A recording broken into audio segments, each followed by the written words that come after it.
So they did it. The WNBA went and they did it. They have officially fined Sophie Cunningham for a third time. And this isn't just about a player saying something controversial. This is about what happens when you dare to speak a truth that the people in charge don't want to hear. And what we're watching is a rebellion. And it's not just about basketball anymore. It's about fairness. It's about integrity. It's about whether a league growing faster than ever is willing to listen to the very people building it. And this is a story about speaking the truth to power. Think about your own life for a second. So, have you ever been the one in a meeting at the family dinner table or just among friends who had to say the thing that everyone else was thinking, but was too afraid to say it? It takes courage, obviously, and it almost always comes with a cost. So, with Sophia Cunningham is paying that cost right now in public, fine by fine. And the league wants you to believe this is just another athlete complaining, but it's not. This is a crisis of confidence. And Sophia is just the one brave enough to put her name on it. All right, so let's get into the specifics of what lit this new fire. On her podcast, Show Me Something, which we'll get into the clip in a minute, Sophia Cunningham did what she's become known for. She spoke her mind unfiltered, fresh off a gut wrenching 1 point loss to the Dallas Wings at the time. And she didn't just vent about the loss, she pointed to a pattern that players and fans have been screaming about all season. She talked about the Paige Bueckers whistle, and she was careful. She tried to do it the right way, and she gave the flowers first. She said, "Look, I love Paige to death.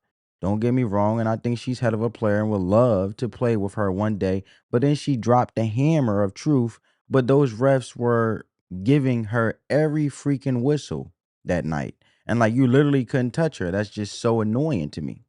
So she wasn't just complaining. She was begging for the one thing that separates a legitimate sport from a scripted drama, which is consistency. And she said, and if you're going to do that, then give it to our guards. I just hate the inconsistency. So for that, the WNBA fined her. On her very next podcast, she confirmed it.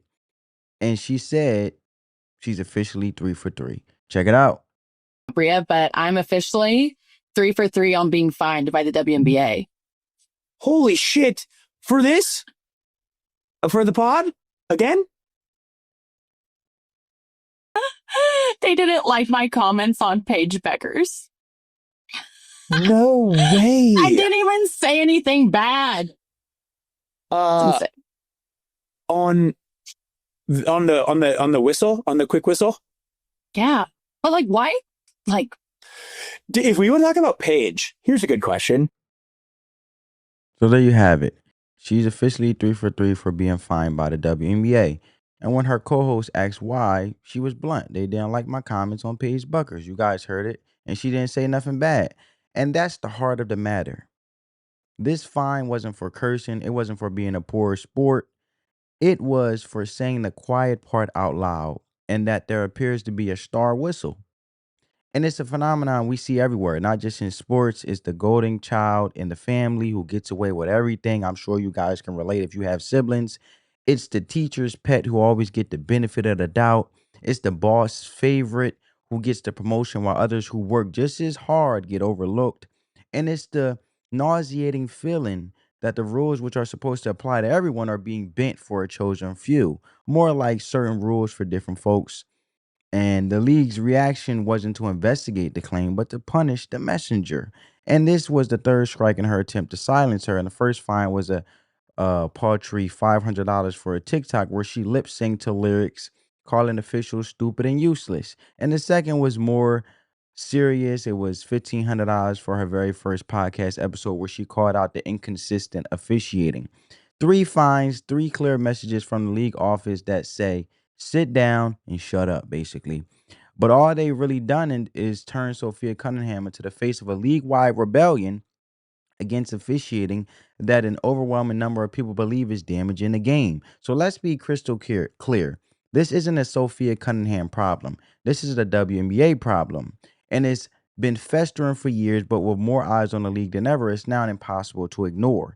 And if you listen to the legends and the leaders, Minnesota Lynx head coach Cheryl Reeve, a four-time champion, put it perfectly. There's more eyes on the game, and people are just now seeing it more regularly. and what we've been seeing for years. Until the league admits they have a problem, nothing changes. And think about that for a second. Until the league admits they have a problem, this is the first step to solving a problem in life, isn't it? Whether it's in marriage, in a business, or within yourself, you cannot fix a crack in the foundation if you refuse to admit the house is shaking.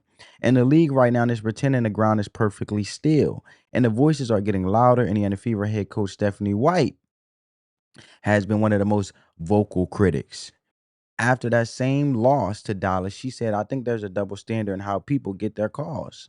Then she made an absolute stunning statement about her own all-star forward, Aaliyah Boston, calling her the worst officiated post player in the league. She never gets a call. So if you let that sink in, the worst officiated player, that's not a minor gripe.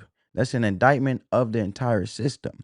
And what does that do to a player's spirit? Imagine going to work every single day and giving it your all, being one of the best at what you do, only to feel like you're being penalized for your strength and skill. And Aaliyah Boston herself spoke about it on a podcast with Candace Parker, talking about how hard it is to find a rhythm when you have no idea what will be called a foul from one player to the next. And we seen her get slapped in the face with no call, leaving her with a black eye. And it's not just about missing points; it's about the erosion of trust and the slow chip slip, the slow chipping away at a player's will to compete in a system they feel is fundamentally unfair. And this sentiment is an epidemic in the league. Everyone is screaming for one thing: consistency. Mystics player Stephanie Dawson said it best. I don't care if you're going to call a lot, but then every ref should be calling the same ones. Why do we have to every game feel like we have to change the way we're playing based on who's referring or how they're referring? And this is a deeper issue. A lack of consistency creates chaos. And in our families, in our communities, in our jobs, we need to know the rules of engagement. We need to know that the goalposts aren't going to be moved halfway through the game. And without that, you cannot strategize, you can't build, and you can't trust. And the players are being asked to perform at an elite level in an environment of pure chaos. And that's why the Paige Bueckers whistle is such a flashpoint.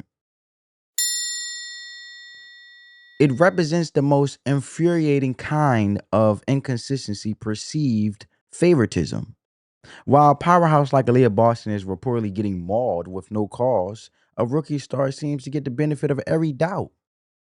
In that game against Dallas, a flagrant one was called on Sophia for a closeout on Bucker's three-point attempt. To the Fever and their fans, it was a sign of a tilted playing field. And let me be clear, this is not an attack on Paige Bueckers. She is, by all accounts, a phenomenal talent who will likely be a Hall of Famer. And this is about the perception that the league is so invested in marketing its new stars that it's willing to bend the very fabric of fair play to protect the investment, or that investment, I should say. And whether it's true or not, for the players on the receiving end and the fans watching at home, that perception becomes their reality, and that reality is destroying the integrity of the game. So why this firestorm of criticism from coaches, players, and fans? How has the WNBA as an institution responded? With the corporate